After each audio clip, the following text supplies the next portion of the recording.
ভাইজান এসে এখানে স্টেজের উপর উঠে বসে আছে, এবার ভাইজান বক্তব্য দেবে। দেখেন ভাই, জানি মিডিয়ার মানুষরা জন্য আপনাদের দেখতে একটু অসুবিধে হচ্ছে, কথা এদিকে শোনেন। মিডিয়ার ভাইদের জন্য আপনাদের দেখতে একটু অসুবিধে হচ্ছে। অ্যাকচুয়ালি যারা এই ব্যবস্থাটা করেছে একটু মিস্টেক করেছে। মিডিয়া ভাইদের ঘরে ভেতরে দিয়ে আর একটা পিছনে বাঁচতে দেওয়া দরকার ছিল। যা কেটে একটুখানি মিস্টেক হয়েছে। আপনারা কিন্তু একটা বিরাট বড় কাজ করতে এসেছেন।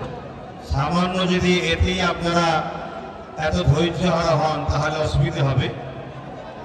কেননা মিডিয়ার ভাইয়েরা এরা আপনাদের এই আন্দোলনকে পুরো ভারতের কোনায় কোনায় ছড়াবে।